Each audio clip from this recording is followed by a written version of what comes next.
News చూస్తున్నారు. దేశంలో corona విజృంభిస్తోంది. 6,000 దాటింది కరోనా కేసుల సంఖ్య అంటే అర్థం చేసుకోవచ్చు. ప్రస్తుతం దేశంలో 6,133 యాక్టివ్ కేసులు ఉన్నాయంటూ అధికారిక గణాంకాలు చెప్తున్నారంటే అర్థం చేసుకోవచ్చు. దాంతోపాటు కేరళలో వేగంగా వ్యాపిస్తోంది కరోనా వైరస్. గడిచిన 24 గంటల్లో 6 మృతి చెందారంటూ ప్రభుత్వ గణాంకాలు చెప్తున్నాయి. కేరళలో 3, కర్ణాటకలో 2 మృతి చెందారు. తమిళనాడులో 1 మరణం నమోదైంది. ప్రస్తుతం కరోనా కేసులు దేశవ్యాప్తంగా నమోదవడం, దాంతోపాటు మరణాలు కూడా సంభవించడం ఆందోళనకర స్థాయికి చేరుకుంది అనే అంశానికి సంబంధించి చర్చ మొదలైందంటే అర్థం చేసుకోవచ్చు. మరి ముఖ్యంగా ఈరోజు ఒక్కరోజే కర్ణాటకలో 2, కేరళలో 3, తమిళనాడులో 1 ఇలా మొత్తం 6 మరణాలు నమోదయ్యాయి. కర్ణాటకలో 2 మరణించారు. ఒకరికి 46 ఏళ్ల ఒక వ్యక్తి, దాంతోపాటు ఇంకొకరు 78 ఏళ్ల వ్యక్తి. మరి ముఖ్యంగా వివిధ అనారోగ్య సమస్యలతో బాధపడుతున్న వాళ్ళ మీద ఇది ఇంపాక్ట్ ఎక్కువగా చూపిస్తోంది. దాంతోపాటు కేరళకు సంబంధించి మాట్లాడుకున్న సందర్భంలో 51 ఏళ్ల ఒక వ్యక్తికి కరోనా సోకడం కారణంగా మరణించినట్టుగా తెలుస్తోంది.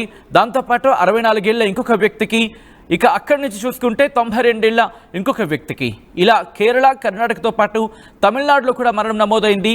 అయితే తమిళనాడులో 42 ఏళ్ల ఒక వ్యక్తికి మరి ముఖ్యంగా డయాబెటీస్ సంబంధించి కావచ్చు, లేకపోతే కిడ్నీ డిసీజెస్ కావచ్చు, సీజర్స్ కావచ్చు, ఇలా కొన్ని అనారోగ్య సమస్యలకు సంబంధించి ఉన్న వాళ్ళ మీద ఇది ఇంపాక్ట్ చూపిస్తోంది.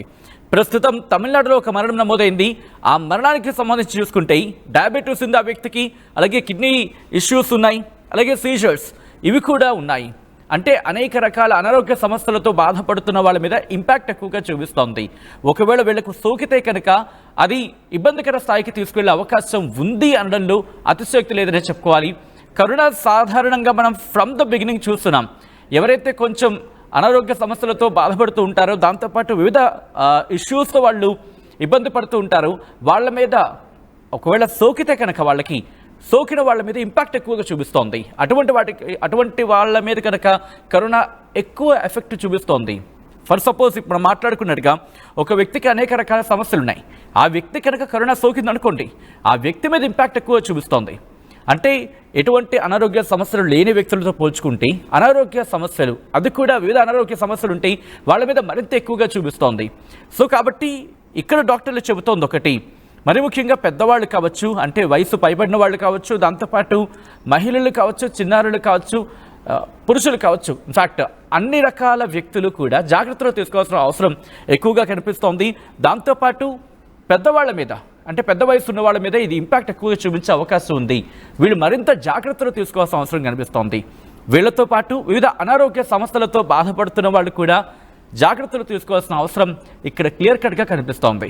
ఎందుకంటే మనం మాట్లాడుకున్నట్టుగా దాదాపు 6,000 కేసులు దాటేశాయి.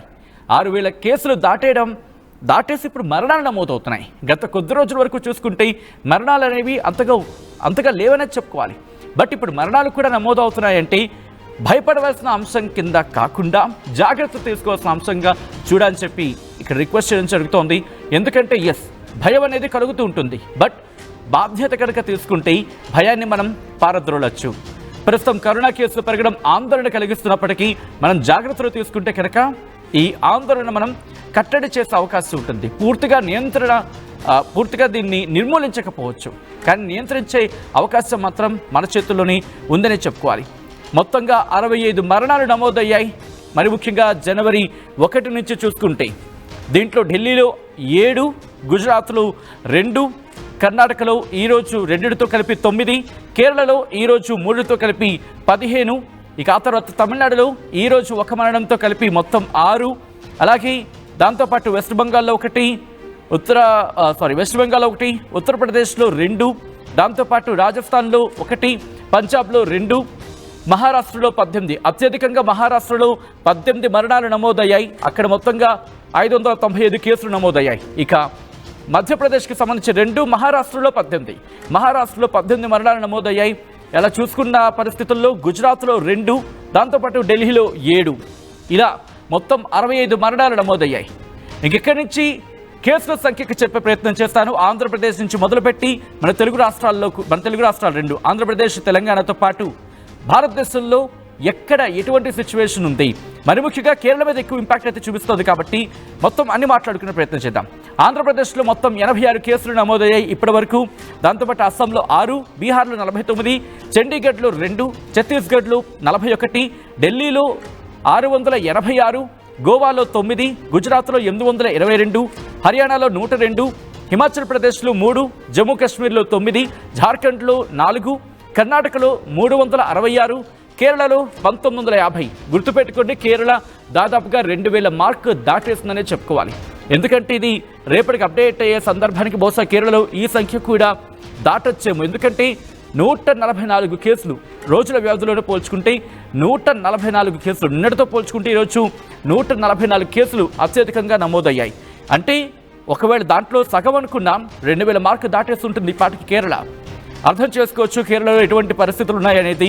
అట్ ద సేమ్ టైం మధ్యప్రదేశ్లో 39 కేసులు నమోదయ్యాయి, మహారాష్ట్రలో 595 కేసులు నమోదైతే అక్కడ మరణాలు అత్యధికంగా 18 మరణాలు, మొత్తంగా 18 మరణాలు నమోదవడం మహారాష్ట్రను కాస్త ఆందోళన కలిగిస్తోంది.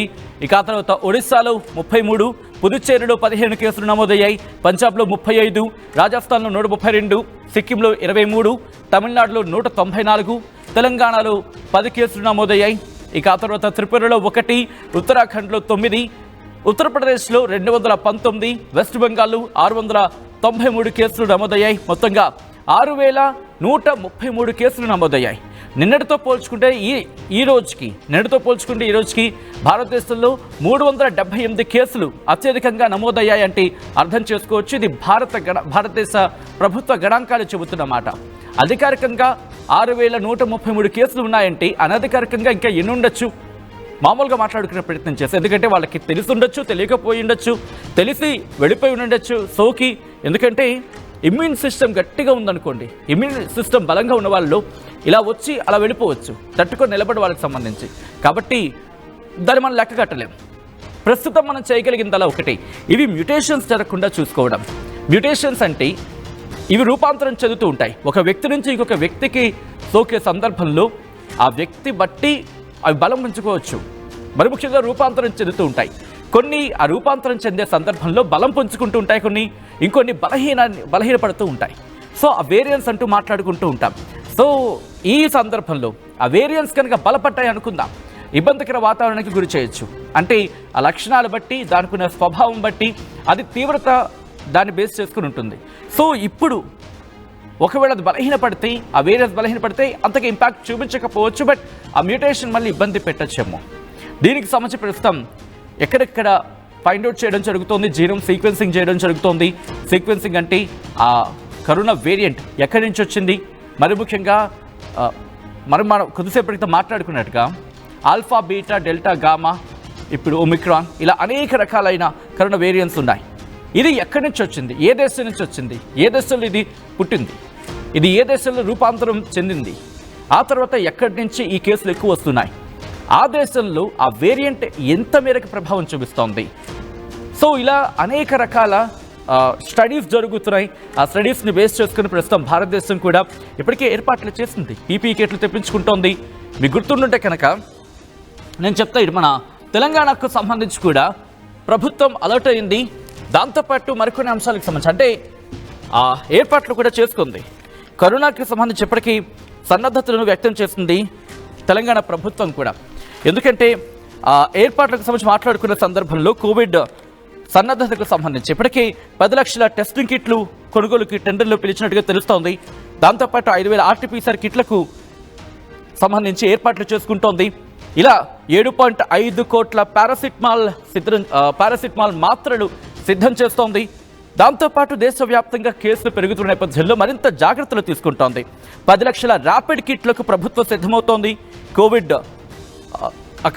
టెస్టులకు సంబంధించి ఆర్టీపీసీఆర్ కావచ్చు, ర్యాపిడ్ యాంటీజెన్ కిట్లకు సంబంధించి కావచ్చు, వీటన్నిటిని కూడా సిద్ధం చేసుకుంటోంది. ఒకవేళ ఆందోళనకర స్థాయిలో కనుక విజృంభిస్తే బహుశా పరిస్థితికి రాకూడదని కోరుకుందాం. ఒకవేళ అటువంటి స్థితికి చేరుకుంటే ఎలా జాగ్రత్తలు తీసుకోవాలి, యాక్షన్లోకి దిగుతోంది తెలంగాణ ప్రభుత్వం. ఈ నేపథ్యంలోని 5,000 ఆర్టీపీసీఆర్లకు సంబంధించి 10 లక్షల ర్యాపిడ్ కిట్ల కోసం టెండర్లకు ఆహ్వానం పలికినట్టుగా కొన్ని కథనాలు వెలువడుతున్నాయి. దాంతోపాటు మరీ ముఖ్యంగా N95 మాస్కులకు సంబంధించి దాదాపుగా 7 లక్షలకు పైగా అందుబాటులో ఉంచేందుకు ప్రభుత్వం ఏర్పాటు చేస్తోంది. దాంతోపాటు 10 లక్షలకు పైగా సర్జికల్ మాస్కులు, శానిటైజర్ల కోసం టెండర్లను ఆహ్వానించబోతున్నట్టుగా ప్రభుత్వం చెబుతోందంటే అర్థం చేసుకోవచ్చు పరిణామాలకు సంబంధించి. ఆ తర్వాత మాట్లాడుకున్న సందర్భంలో ఇక అంటే ఒకవేళ కోవిడ్ విజృంభించిన నేపథ్యంలో ఎలా ముందడుగు వేయాలి, ఎలా ముందుకు సాగాలి అనే అంశానికి సంబంధించి ప్రభుత్వం ఎప్పటికప్పుడు సమీక్షిస్తోంది, పర్యవేక్షిస్తోంది. ఒకవేళ తీవ్రత కనుక పెరిగితే అప్పుడు బహుశా ఇది చాలా దూరమైన మాటలు అనుకోవాలి, బట్ లాక్డౌన్ అనే అంశం ప్రస్తావనకు రావచ్చు.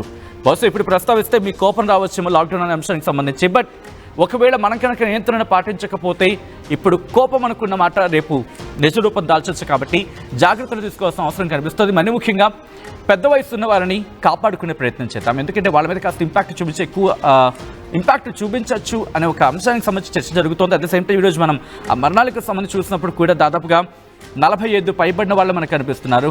మరి ముఖ్యంగా దాంట్లో మెజారిటీ ఈరోజు చూస్తున్న ఈరోజు డేటా ప్రకారం చూసినప్పుడు 50కి పైబడిన వాళ్ళు, ఇంకా చెప్పంటే 60కి పైబడిన వాళ్ళే ఎక్కువ మంది ఉన్నారు. కాబట్టి కాస్త మనం జాగ్రత్తలు తీసుకోవాల్సిన అవసరం వాళ్ళ విషయంలో మాత్రం చాలా క్లియర్ కట్గా కనిపిస్తోంది. కాబట్టి మీరు ఈ అంశానికి సంబంధించి మీ అభిప్రాయాన్ని కామెంట్ చేసే ప్రయత్నించండి. అట్ ద సేమ్ టైం ప్రస్తుతం కోవిడ్కి సంబంధించి జాగ్రత్తలు తీసుకునే ప్రయత్నం చేయండి, వ్యాప్తి జరగకుండా.